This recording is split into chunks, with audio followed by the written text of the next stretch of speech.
Okay, well, hello. I think is it afternoon for you yet?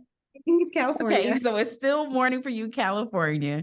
Afternoon here in North Carolina. Hello, Dr. Sayida. How are you today? I'm well. I'm well. This is a good Sunday. Good, good. Well, thank you so much for agreeing to engage in this conversation regarding professional wellness. And Dr. Sayida is a licensed clinical psychologist and a doula. And I would like for you to share more about your experiences as a psychologist and explain to those who aren't aware, what is a doula? What does that entail? Well, those are good questions. Again, thank you for having me. I'm always happy to share and connect with another Black woman on topics of all the things that we can do to support each other in the work. So a doula is like a perinatal pregnancy, childbirth, and postpartum support person. There are a lot of different versions of what doulas are and what they do. Generally, people think of doulas as birth doulas, so people who are primarily focused on going with you to your labor and delivery or to your home birth or to your birth center, and providing pain management and comfort measures and being an emotional support. Doulas are non-medical providers or professionals. But they're very well versed in the mechanics of birth, very experienced in the natural progression of labor. So what the body can do to give birth to a child if it had no interventions. And so doulas are really important for people to have if they want to achieve and have agency in their birth experience, whatever their birth experience will be. If they want to be well informed, a lot of times people really want to have a doula, because doulas are, so you think like the average nurse, they may have worked at a couple hospitals, but they only know hospital birth typically, right? Okay.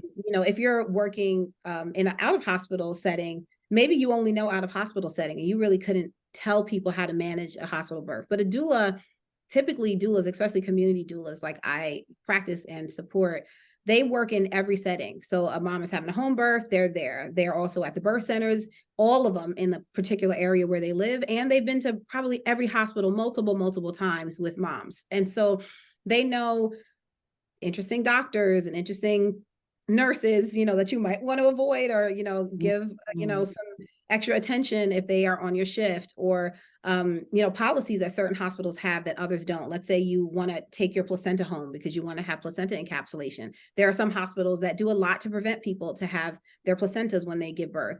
And so if people want placenta encapsulation, a doula would be able to tell you, well, then you've got 2 hospitals to choose from in our area, right? So you get a lot of information from a doula. And I think that's the part that I love the most about being a doula, is helping people be sovereign beings, be able to create joyous and calm and empowering experiences for themselves, no matter what kind of birth they're going to have or plan to have. And sometimes people's plans or intentions are different than what actually happens at birth. And that's true often, no matter what type of birth it is. But you can be informed, you can understand. And a lot of times in the medical system, it moves so fast. A typical doctor gives a 15-minute visit, and most of it is them touching you and poking you and lifting you and sticking things inside of you. And then they ask, at the end, and if they're thoughtful, they're asking throughout, do you have any questions? But like, you're trying to breathe, you're trying to relax, you're trying to, no, I don't have questions right now while you have this thing inside of me. Give me a second. And by the time you give them a second, they have 2 minutes before they have to leave the room. Maybe you forgot the questions you had. And so what happens is that usually then people call their doula. All these things, I was wondering about this, I'm not sure about this, a doctor said this, I don't really understand what it meant, but I felt uncomfortable to ask because I don't want to look stupid, like all these things. But your doula is like your bestie, your sister, your, community person. They feel like family more than they feel like a person of authority. Like doulas really work in that like culturally connected way with their families, even if they're cross-cultural. Doulas, like, they're not the same culture as the client, but because you're working so much with families, you center their family dynamic and their cultural perspective as the way they work. And that's particularly true for Black doulas and for BIPOC doulas. And so I do a lot of training and supporting community doulas, particularly in the Black and Brown communities, and teach this kind of thing that I'm talking about. Like, how do you create, agency and empowerment and joy, given all the circumstances of our medical system? That sounds so amazing and supportive to have that person there as that support. And what came first for you? I know that you partner with the Black Mamas Matter Alliance. Did that come after becoming a doula? Oh yeah. That's much after that. Black Mamas Matter Alliance is a collective of Black women-led organizations that are reproductive justice and birth justice focused around the United States. And what emerged was that there are many of us that are, sort of leading, quote unquote, many of us think of it like as collectively partnering with our communities and like emerging from our communities, right? But we're doing work in our own communities that gets impacted by federal policy. It gets impacted by state policy. It gets impacted by like the climate of like, what is the conversation happening in the media? And we need to have more agency around that. We need to communicate to each other across state lines, across the regions, so that we can support each other in our work, so that we're not doing it by ourselves. And so Black Mamas Matter Alliance, when it was formed, identified those that were already Black women-led leaders and organizations and collectives or individuals. So I started off as an individual. I started off as two people. I started off as an individual collaborator and coming in to support research around what is essential for research in Black maternal health. And there's a report that has come out that many of us contributed our thoughts to. And then I'm also part of Black Women Birthing Justice, which is centered in Oakland, California. I was the Southern California member at the time. I'm still the only Southern California member. But I also came to help support representation for Black BWBJ. And then I also have my own work, which is why I was, consulted in the beginning with the research. And so through my own nonprofit, which lifts up all this work, my nonprofit is also now a movement partner with Black Mamas Matter Alliance. So I sit in a lot of spaces, and in all those spaces, I sit in allegiance with these organizations that, we just do work together. But how I started off, I would say as a doula, my best friend, I was always interested in birth, like always watching mamas that were like breastfeeding, in the community, and thinking that was so interesting, and like looking forward to the day when I could have a baby. And one of my best friends as a teenager got pregnant and had a baby, and I was determined to be like everything, like whatever I could do, I want to like be there in the room. And it happened that when she went into labor, she called me, and I was able to be there with her at the house. And we sat around with the family just while everybody's making jokes. And interestingly, like it was a multi-generation of teen mothers in that home. So her mom had her and her sister when she was a teen, and her older sister had been a teen mom as well.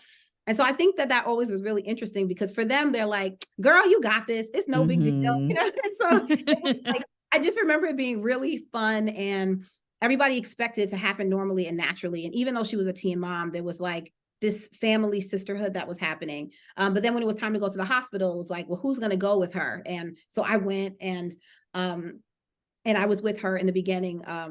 I don't remember all the logistics of where everybody had to go, but it's like the logistics of, well, we've been here for many hours and got to drop the kid off and do these things. And so I went, and I was her doula. I didn't know anything about a doula, but I knew intuitively what to do to support her, emotionally, and just like as she was laboring on her own. And then, her mom got there, and a couple hours later, she was crowning and pushing, and I was holding her leg, and it was like I was a part of the whole thing. And then I was, like excited about her breastfeeding, and just like, watching videos to see, okay, how do you get the latch, just all the things.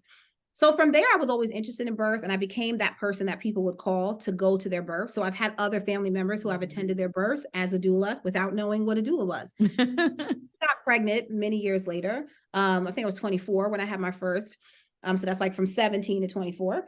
I was in grad school for my psychology degree. So I'm like in my doctoral program, 2 years in.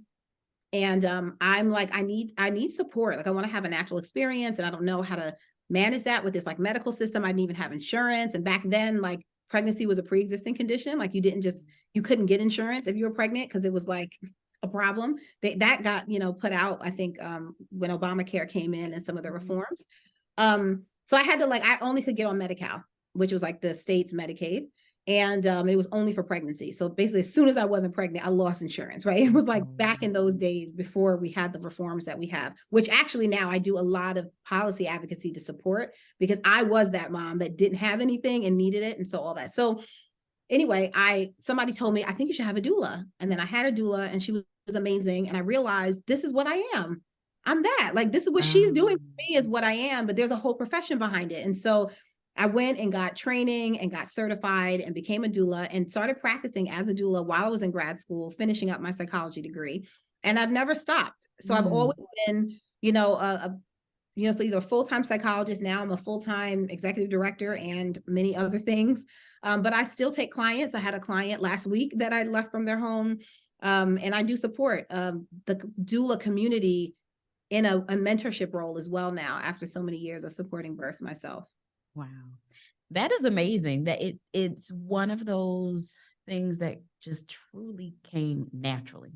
Totally. Something that just came naturally. Yeah. I feel like being a therapist is something that came naturally for me, in that it was just something I felt this is what I'm meant to do. And it wasn't really a lot of thought. Just the minute that I looked, well, for me, it was when I was trying to figure out what I wanted to do in high school and looking through the career book, and I saw this and I'm like, that's what I want to do. And I was probably one of the only people I know from college that never changed my major, where once that was it. The same for you? That's exactly the same. Just like I knew from that, as soon as they showed what are the options, what are things that people do, that's what I am. Like, yeah, just like that. And with both being a psychologist and also being a doula, at the core, it's helping people. Same thing, same skill. So Never as a helper, I think it's really important to really focus on overall wellness and making sure that you are maintaining wellness while you are caring for others. So what has that been like for you? Are there instances or an instance in which you felt as though either personally or professionally, there needed to be more focus on making sure that you were well? That's such a good question. And every healer person and a support person, that's the question of your life, really, as a career. How will you balance the fact, especially as a psychologist, but also as a doula? Those are both places where people tend to feel senses of urgency. They're coming to you sometimes in desperation. And there's a sense that you could adapt or adopt that you're the solution to everybody's problem, which is really dangerous to have that idea, like to not have a healthy balance. That, one of my old supervisors, when I first started to go to the psychology world, my first practicum was with the South Central Training Consortium. And it basically was like the psychologist brought us interns to do therapy in places where they had no therapists, and we were being able to provide services for free to places that really needed it and didn't have it. Homeless shelters, domestic violence shelters, probation offices, and community centers that were based in areas of difficulty where they felt like people could just need a place to go. So you just throw us to the front lines, basically. Our first day, never did group therapy. And I'm doing a domestic violence group with people who just left their abuser yesterday. And they're going from the nurse's station to get checked out for their bruises and cuts, and, jotting down where their children are to see if they can get somebody to pick them up. And then we're doing a group to process, right? So, one of the things that I had to learn really early, and she taught us, was, and this is Dr. Brinkley Kennedy, shout out if she's out there, is that you have to think of yourself like just a drop, like just a ripple, like a small win. And she gave us this article about small wins. And basically, if you don't know, and she would tell us, like, real talk, this is like, a person's coming in, as a prostitute, and they've had a crazy life, and now they're in a situation and they're here. You don't know that a year from now, the conversation that you have isn't going to influence them to make a choice to not go back to that person, but it may not be today. And you're going to learn real quick, working in the community, that you don't often get to see the today. You're a part of it. They walk you to the psychiatric hospital, you do your intake. So later on, I went from that and many other community-based organizations. or situations to work in a psychiatric hospital on the night shift. Actually, that was my first introduction, where people come in after a suicide attempts, or when people are like dragging them out the car because they're afraid for their lives, or the police bring them in. High level emergency. I'm not even going to get to see sometimes how it gets resolved. Like, I do an intake. I decide, do you have a 5150 or not? Are you staying at this hospital for 3 days and we're going to assess you? Or I have to make the choice. Do I feel like you could go home safely? Like, so much pressure, right? So I've had to learn early on that, for one, I am a part of people's journey and I can give them my all. And that is what I'm there for. I'm not there to save them. It may be the day that I get to, and I have been able to be blessed to see people through their transitions, and it's been amazing in positive ways. But most people, especially if you work in like high level things, and if you hold that, you go to sleep, you start thinking about them, you have all this vicarious trauma, you're just like, oh, and there are people, there's a handful of them that got me in my heart. I think I still could think of them today, people who I wonder what happened to that girl, what happened to that guy. And I just do my prayer work around that, like I just let that be a part of the spiritual life, that somehow they're in my heart, and I'm always going to pray for them when I think of them, but I still had to decide that I'm not going to make it so another version of it is, I know therapists and other types of healers and support people that have broken boundaries with clients because they felt so anxious about how they were going to survive, giving people money, driving people places, making calls for them that they're not supposed to make in certain situations. And they really are like having a lot of countertransference, something that we talk about a lot in therapy. They're missing that something in them is triggered. It's not really about this person anymore. It may be helpful to them. They may even be asking you to do something that's not in your scope. But if you come out of that, it means that you have taken it on like it's your responsibility. And I have just in working at that level, if you're going to keep it, and she's like, if you want to be here in 20, 30, 40 years doing this work with the community, you cannot take all of that in. You got to go to sleep and lay it down. And so as far as I'm concerned, I didn't rise the sun this morning. I'm not giving you your oxygen. I am a part of this universe. There's a whole other part of the universe that's working for you. And I get to be in front of you and give you everything. And then I'm here if you need something, if that's my role. Take it or leave it. Today's a good day. Maybe today's not the best day, but I go home and I sit with my kids. And I think having children while I was a therapist in interesting scenarios and a doula, both of those, like when you sit with your 3-year-old and you get home, that's it. It's like they're only focused on that moment with you, and being able to be focused back with them in that moment. I'll never forget, like I came home one time. So later on, I went to work in the federal prisons for 6.5 years as a prison psychologist. Also another dramatic place to be, with lots of suicide attempts and riots and stabbings, solitary confinements, and people facing the death penalty, and all kinds of like very intense things. Their mother died, their wife died, their children got raped yesterday, and I'm got to do a session with them when they have no control, right? So very, really strong emotions. Or I'm pregnant and I'm going to have to give birth to this baby while I'm incarcerated and give it up a day after I give birth. Like all those things, right? So I had a situation. I don't remember what the scenario was, but I remember like I came home and like I was late, right? Because at the prison, you got to stay as long as it takes sometimes. And there was a riot and somebody got stabbed, and I had to, intervene. And then I had to do the follow-up because now we have to check and see if anybody's suicidal. And I had blood on my shirt, and I'm getting home and they're like running to want to see me. And I'm like, give me a sec. And I was like, take my shirt off and wash my hands. And, it's like, mommy, what happened? It's like, I could let that be like, I'm going to go into this moment and like try to rationalize what happened in my day, or just be in this moment. Like, it was a long day.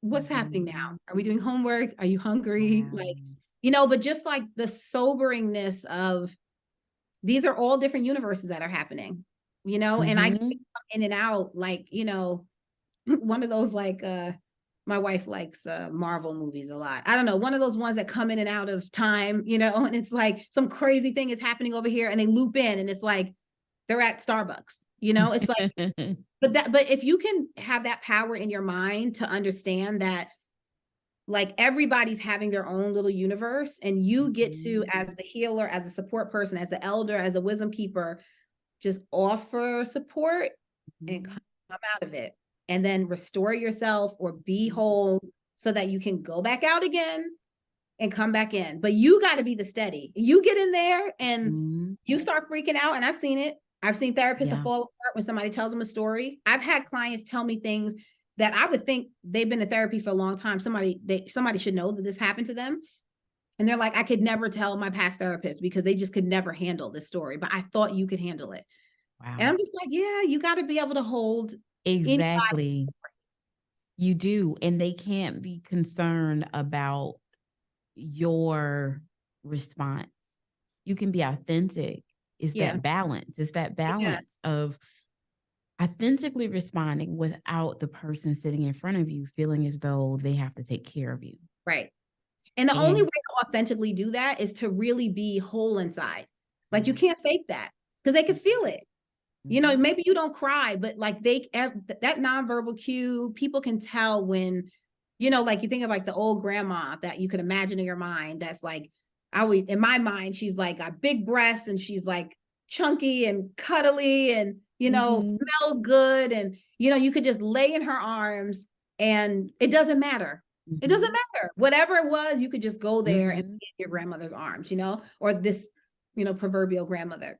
Mhm. And then there's like people who you might have as elders in your family or people that are like older than you, or but you're like, nah, they can't handle it. Like they just couldn't Exactly. hold that, you know? And that what is that wisdom of the grandmother? I think about that. Like she's seen everything and she Yeah. knows it's gonna be okay. Not today, but Uh-huh. it will be eventually. And somehow we as the professional support people have to have that for ourselves. So my personal wellness practices, I have a deeply active, disciplined spiritual life. Mhm. I don't start my days off with work activity. I started off grounded.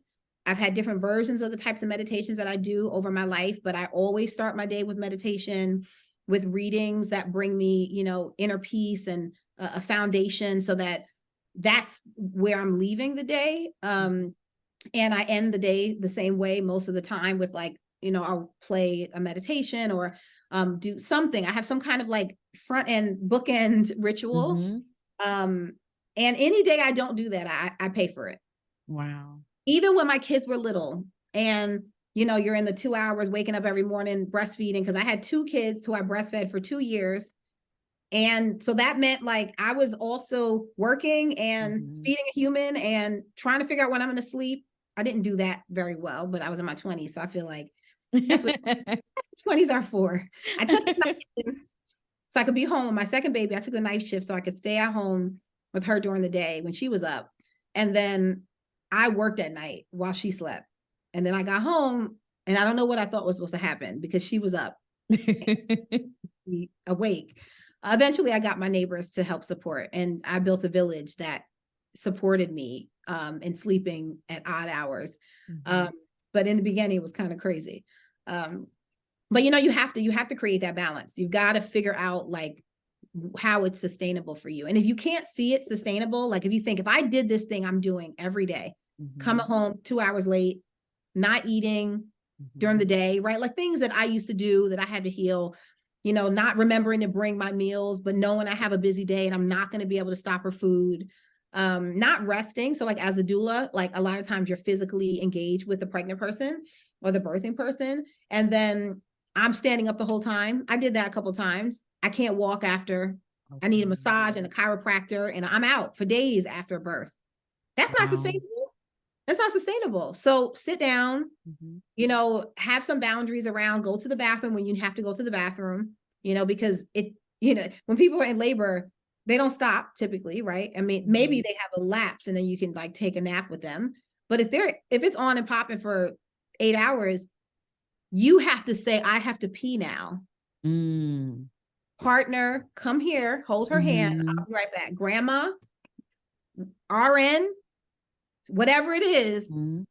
I have to go to the bathroom. I need Mhm. to eat. Because there isn't a moment in those situations of birthing where there's a pause a lot of times. It's like you almost feel rude. I used to feel like, well, it's going to be inconsiderate that I'm eating. I've been here for 18 hours. Like, I have to eat and I have to Exactly. sleep. Now, the sleep, you rarely do figure that out. I mean, now I think seasoned birth workers, you realize every time they fall asleep, you need to go to sleep. Every time they nap off, or if there's a lull, if there's anything you can, try to recover your sleep. And also, when you're on call, try to be mindful in those periods of on call that you're resting as often as possible, because you don't know when you're going to be called. And that's psychology and doula. Same thing. I've been on Mhm. call almost all of my adult life, I feel like. I stopped doing that though. I mean, there are periods where you need to come off being on call. Uh-huh. You Um, can't really be at ease. When I worked at a rehab center. That was my first job out of grad school, mm, and we had to rotate being on call. And some people don't even, I just think about the pagers, and I I had a remember those pager. pagers. Yes, and I would be at church, and then I like to sit closer to the front, but then I'm constantly making sure I'm not missing my pager to return a call and see if I need to go in. And I worked at a sexual assault center, and I would feel horrible if I didn't hear the phone. Oh my gosh. And it's like, okay, you've got to be able to respond, to go to the hospital, to be there as that support for Mm, this person who has just experienced something traumatic. And the tips that you're sharing are so meaningful with making sure, especially when you're early on in your career and you don't understand the importance of making sure that you're well rested, of yeah. making sure that you have that balance, and making sure that I was doing a wellness session with a mayor. Uh, and one of the things that he said that stuck with me, which I think is important in so many fields, he said, I'm a servant, not a savior. Amen to that. And I thought about that as you were talking about how, especially when you're in the helping field, um, you cannot put someone's healing solely on you and feel as though you're solely responsible for it, because that is a heavy, heavy weight.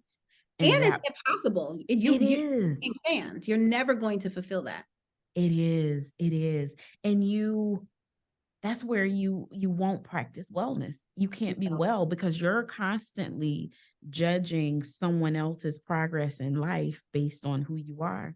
And that's why what's really important for me that I try to tell, especially every client as they're starting, this work is about you as well. When you're making the progress that you want to make, it's not because of me. You're doing the work. Yeah. Because if you look to me as I'm the reason why you're making progress, then first of all, you're discrediting yourself and you're putting too much power into someone else. You're doing the work, and that's why you're seeing the progress. Mhm. And what you were saying about I believe you said was it high wind? Mm. The comment that was it your professor shared when you were first starting out? Small wins. Small wins, small wins. And when I was in graduate school, one of the things that they shared with us was thinking of being a therapist is you're planting a seed. And when you're planting seeds, they don't grow overnight. And so you have to be mindful that the seed that you planted, you may not see this fully grow and flourish, but you just have to be mindful that I've planted a seed and I may not be here to see it fully grow. And that's what can keep you going and keep you being well. Just because you don't see it now doesn't mean it won't happen. Yeah. And you want to be there to, I mean, if this is your calling, it feels great to be there to plant seeds for a long time, to just like be in the work of planting seeds and knowing that as far as I'm concerned, like God's work is being done, but there is a seed planter, I didn't Mhm. create the seed, but I can hold a space for it and I can nurture it and I can be around for when the seed is ready to like reach back and need something, like the seed communicates its needs, like if Mhm. I'm not much of a planter, but my wife is really into plants and we have lots of vegetation around. Okay. I'm smiling because she's been in China for a month, Oh, visiting her. wow. And I wasn't supposed to be on plant duty, but they have subsequently been because several other people in the house were traveling. I really appreciate how mindful she is with these plants, because in my care, which I felt was decent, they're not doing as well. But one of the things that, I always like notice is it takes paying attention to like what they're showing you. Like, she's like, well, see what they need. And I'm like, if you ask me to do that for a kid, I got you. You ask me to do that for a mother in birth, I got you. I'm great at that in a lot of things, but this is a new tool and skill that I'm going to develop, seeing how I can see that in nature in that way. Because I feel like it's the same. And I like to, challenge myself to master things where I can. But all that to say, like, if you can be whole for your children, for your family, for work, when people are ready to make some shifts, when they actually are like, wait, a year ago you gave me tools, but I wasn't really paying attention and I didn't really implement them. Could you tell me again? Like, you could be there for that, like there's, and not that it's always going to be the same person, but there is something like just beautiful about, I think, because it's within my calling to just be available to support, all the things that show up in front of me. Yeah, it's a calling, and you see it I see it in all of your work, in the different committees that you've been a part of. And I mean, it just shows up, and that's how you know that is your calling, because it's all throughout. And also the way in which you speak about wellness and making sure that you're practicing wellness is just so key. Oh. And I think that this is a conversation that can be so helpful to so many people who don't fully understand how to implement wellness when they are in the helping field, and not knowing when and how to say no, and having that limit. Yeah. And I think it's great to have a support system to remind you as well when, okay, you got to come back. You got to come back. You're doing too much. You're doing a bit too much. That if you don't have that, you could go on a deep end and not realize you're there until you're drowning, and like, I need help. And it's like, it can be a blessing for the people around you to, cue you up, but then you kind of got to give them permission for that, like, it's okay to, let me know if it looks like I'm doing the most. I have an elder like bestie who's like in her like mid passing 70s. And we travel a lot. We just do a lot of different stuff together. We work on a lot of projects together. She is a part of Black Women Birth and Justice. Mama Linda, shout out to Mama Linda. But she's an elder, right? And so she's like, girl, this, I don't know if this is sustainable. Like, she'll tell me sometimes, and I'm like, I really take that in. Like, and over the years and working with her, like doing so much close active work with an elder who has already learned that for herself. She's been a doula for over 30 years. She's raised a family, she's lived in the world and all the generations of life, And so for her, the perspective is like, this is important. This is very important work. We worked on like COVID-19 initiatives to support, Black birthing families in California. But even then she was like, we got to have some balance here. Like, this meeting has to end. I know that we haven't solved this logistic problem that we're trying to figure out how to create a system to do the support that we were doing. And it's like, I just want to keep talking about it and working on it until we figure it out. And it's 8 o'clock at night and nobody's eating and we're all tired. And I'm like, but one more hour. And she's like, let's just call it a night. Tomorrow's another day, and I appreciate the wisdom of the elders. And I think that's something too that young professionals can lean on, is like, have some elders in your life that have a perspective beyond just your youthful, you just feel like you have all the energy in the world. Because in my 20s I had a lot of energy, and it was, I could survive what I was doing. But I look back and I'm like, I could have done that so differently. I could have supported myself so differently, not even in just big ways, like things that I realized over time. Like now I'll tell you, like some of my regimens, my wellness regimens, right? So I do wake up in the morning, that I got from my kids, because once they were born, you know, I'm kind of like, I stay up all night and I'll sleep late. Like when I was young, that was my thing. I could just like let time be my own thing, but I get it done. But yeah, when you have children, like now, like there's other things happening. There's other people. And so I was like, if I don't wake up before they wake up, I don't get time to myself. They wake me up excited and whatever, you know, and it's like, it's all good and well, but it's like jarring and it doesn't feel peaceful. And I was like really used to my like slow waking up with the sun. I have this very like granola thing that I do with nature, and I look out at the clouds and none of that, you know? And so I decided, you know, midstream, you know, I think maybe when I had like a 2-year-old and a 5-year-old, probably around that time, that I would wake up first. And that was like 4 o'clock in the morning. And it was hard to make a decision because I felt like I was sleep deprived. And I was like, how can I lose sleep? But I was like, okay, this is my life. At that time, I worked 3 jobs. In order to get to the prison that I was working at that time, I had to get in a van pool at 5:30 so we could be there by 7. And I had to get there. I was going to have to be up early. And so, but I missed my meditation time. Like I was trying to do it while they were awake, while one is nursing and the other one is jumping around. And I'm like, okay, just let me, you know, do my whatever. And it's like, this is not functional. Like I need the silence. And if I have to decide what I need for myself, and I'm going to get it, you know?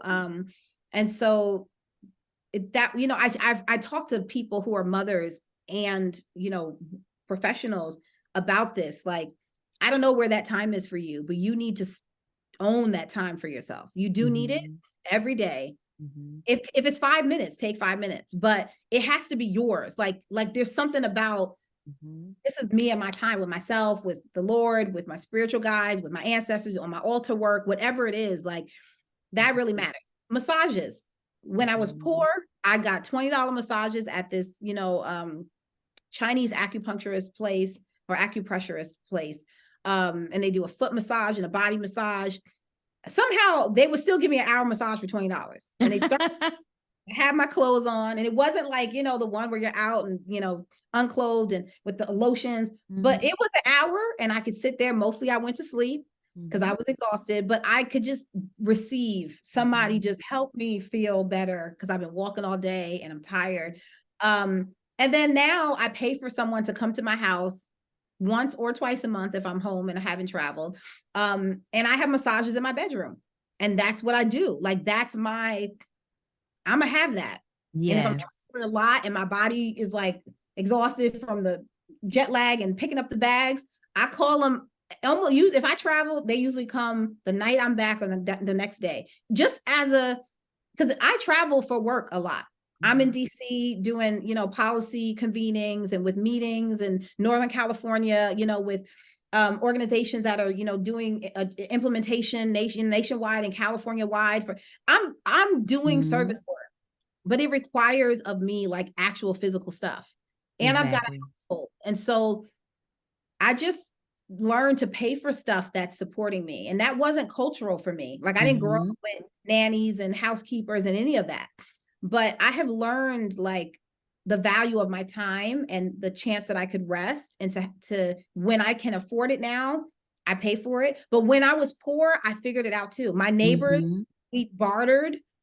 When I had WIC, I would give my WIC, I would figure out what groceries this woman wanted who watched my kids, and I'd give her some of that and she'd watch the kids for me.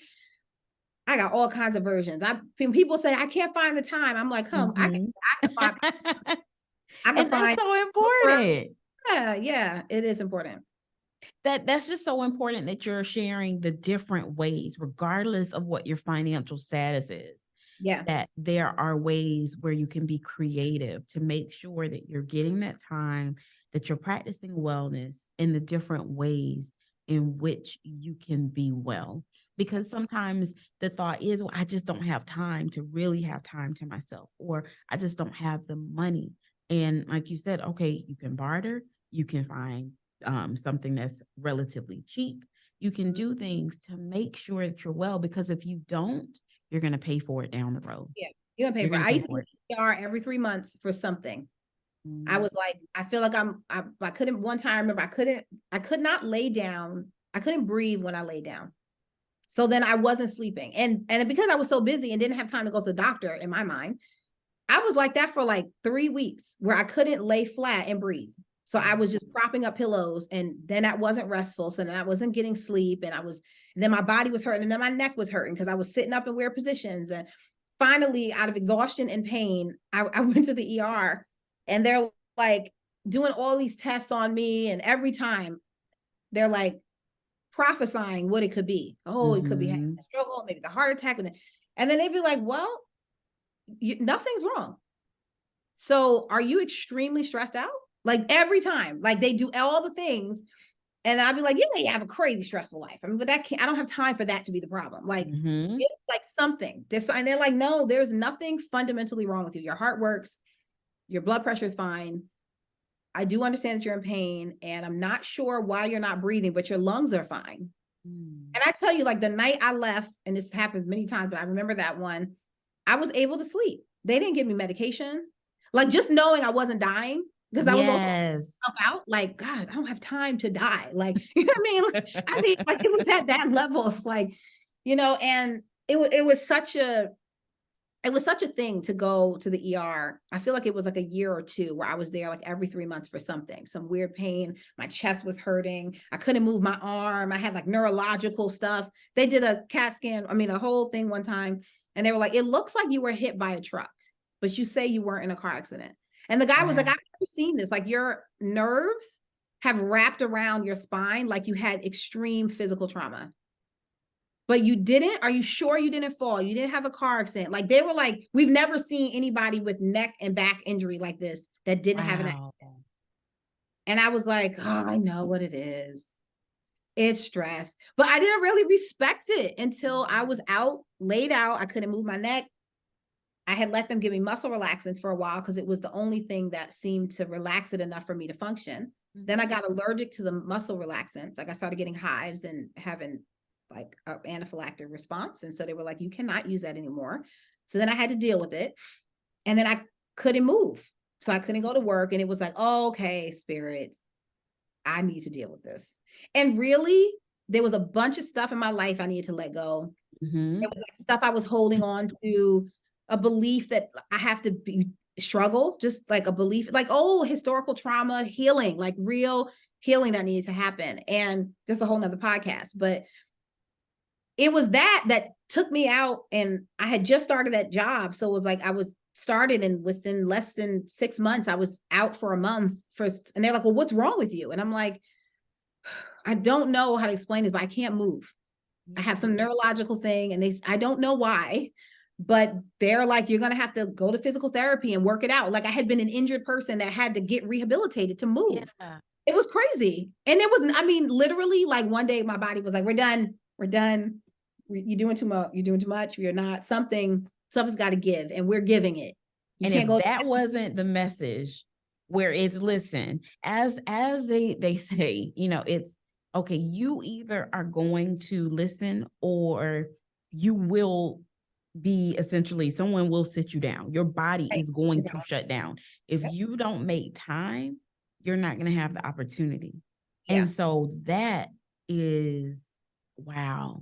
It was a wake-up call. They were testing me that they were like, what we think it might be is that you have a brain tumor, and it's pressing on parts of your body, and that's what's causing this like global dysfunction. And then they were like, nope, no tumor. You're not dying.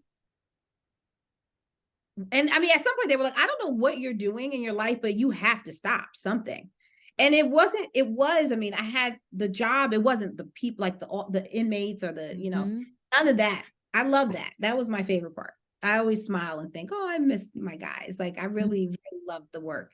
The environment was stressful. The time scheduling was stressful. The balancing being on call and having young children was stressful. There were logistics around it, and the way I was holding it in my own consciousness, like everything I got to do by myself. So I wasn't letting myself have help, and I was feeling bad about not being there for every part of my kids, day. And it was just, I was torturing myself in a lot of ways, and then allowing things that I should have had boundaries around, even at work, doing work, working overtime, not being paid, letting people, take advantage of what I saw of at that time is like my kindness, but really I had no boundaries. So people are going to do Exactly. whatever you allow them to do. And I was allowing everybody Yes. to do most of the things that were within limits.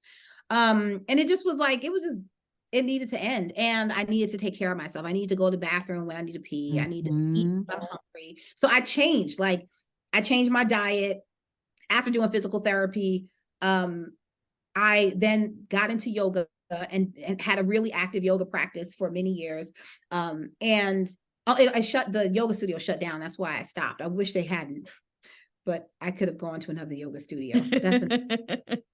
I just love them so much. So yoga became a part of my practice, and I has a tool to use that in. But I restored my body on Mhm. my own. I had to do it like one step at a time. And then I started to bring food to work. I took my lunch breaks, which I had never done in my entire career, ever take actual lunch breaks and stop and ate. I would walk outside. I just did things differently. I took my vacation time because I wasn't doing that. Yes. And Um, that is so key because so many people feel as though it's a luxury, but it's needed. yeah, it's Implement essential. exactly because you cannot go just nonstop without your body telling you it is time to slow down. Yeah. But I think we need to have another conversation Because I know, because look at us, I'm this sure is stop this is early. just such a great conversation, and there's so much to talk about. Yeah, there's just so much more to talk about. And I love this conversation. I love that we were able to talk about just how important wellness is and just your experiences. I mean, that in itself with how that can impact your wellness. And when you're in the healing field and not wanting to say no, not wanting to, but it's so important. Well, I'm so glad I got to interview my Spelman sister, Dr. Sayida, and I will include information about your nonprofit in the show notes, and I know this will be helpful for so many people. Absolutely. And I'll Yeah. try to throw in, if I mention anything, the Small Wins article, I'll try to find that because that's Yes. such a good one for people to have under their belt. Yes, I think that will be so helpful. Thank you so much, and continue to practice wellness. Thank you. You as well.